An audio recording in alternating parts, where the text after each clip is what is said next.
Jim the Ape Want Proof.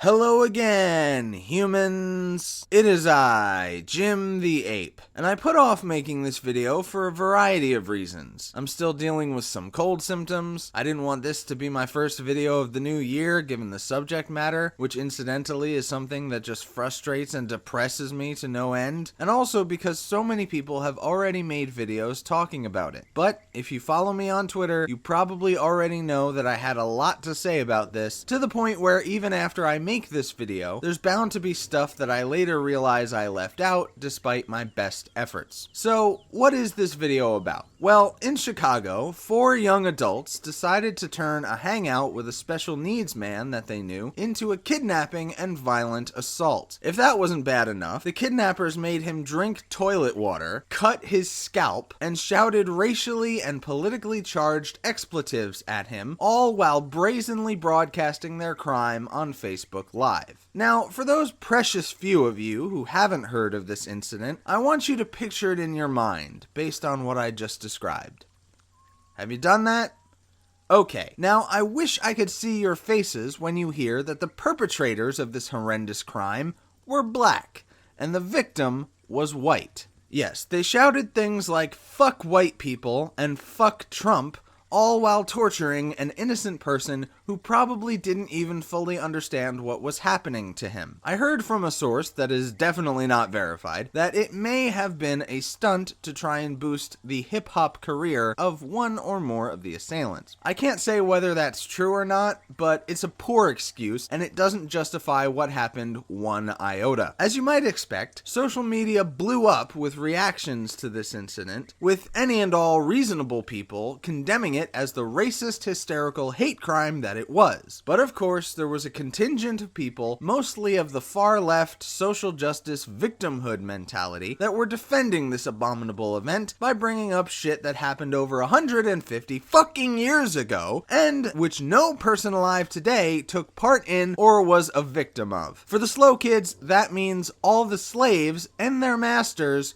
are all fucking dead! And needless to say, I'm a bit weary of the constant beating of the slavery drum as justification for any violent act committed by a black person against a white person. Naturally, plenty of people made the obvious argument that had this been a group of people of the Caucasian persuasion violently attacking a special needs person enriched with melanin, the reaction to it by the media and by police would be much different. And while I prefer not to speculate on hypothetical scenarios, I suspect that argument to be a valid one. For instance, the Chicago police initially were saying that they weren't sure if it was a hate crime, and it could just be stupid ranting and raving, as though those two things are mutually exclusive. The retarded fuckstick known as Don Lemon said that it was just bad home training, as if to compare black people with dogs. Nice one there, you fucking racist. Anyway, several people, myself included, tweeted at Chicago police trying to persuade them to treat this obvious hate crime as a hate crime. And I'm proud to say that it was a success, and they will be charged with a hate crime, both for their prejudice against the victim's race and for his disability. However, the bail for one of the suspects was set at a ridiculously low $1,500, which I disagree with personally. I mean, I don't have much money, but if I was arrested and it would cost $1,500 to get me out on bail, sure, it would be a massive hit to my wallet, but I would go free for the time being. And yes, I know animal prisons are called zoos and they work differently than human jail. Don't get me started, this is a serious video. Also, I think it's worth mentioning that I have concerns about their eventual sentencing, because while one of the perpetrators was a woman by the name of Brittany Covington, and her sister Tanisha was also involved, there is a huge sentencing gap between men and women in this country, even when it pertains to equivalent crimes. I'm just saying, with 2 of the suspects being male and 2 being female, I have a feeling I know which ones our justice system will throw a larger portion of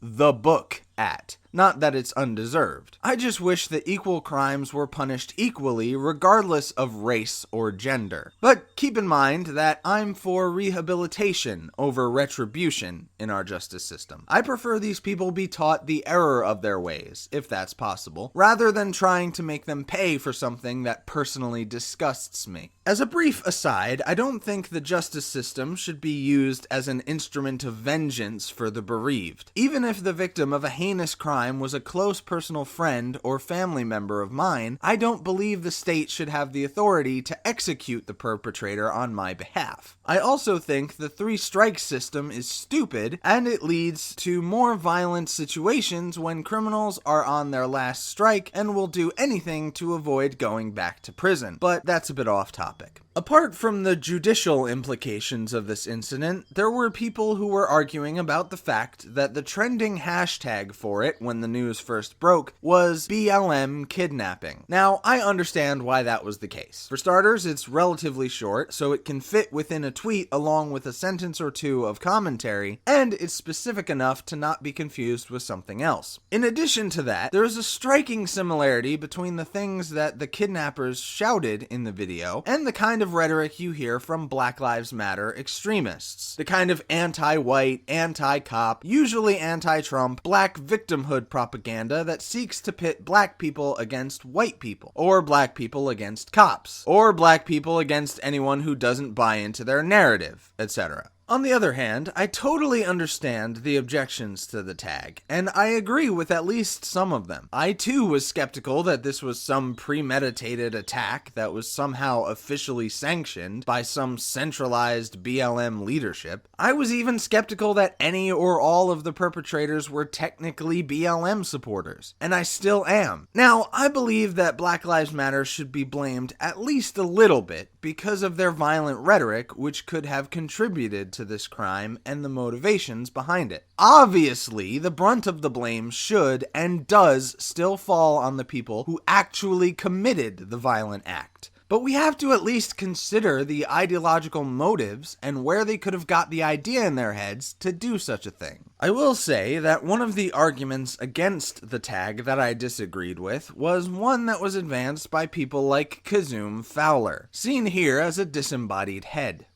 You may not like Black Lives Matter, but for a number of people out there to blame Black Lives Matter every time a black person does something horrible, that's fucked up. It really is. Why don't you stop doing that? That'd be nice. Yeah, sorry, Kiz, but I, for one, do not blame Black Lives Matter every single time a black person commits a crime. I don't have enough time in the day to do that, and I don't think anyone else does that either. But we do tend to blame Black Lives Matter when a crime is committed and the motivation of that crime seems to align with the ideological rhetoric that they spout. Incidents like the Dallas shooter, for example, where a handful of cops were murdered in the street during a BLM protest where the protesters chanted for dead cops. Incidents like this one, where the victim was targeted in large part due to his skin color, which just so happens to be the one that Black Lives Matter sees as the most adversarial to them. You could also go so far as to say that riots and looting done in the name of protesting the latest black victim prop held up by the media as an example of police corruption and racism are also Black Lives Matter inspired crimes. But I wouldn't go that far. I think those are motivated more by greed and hunger for wanton destruction than anything else. And again, that's outside the scope of this video.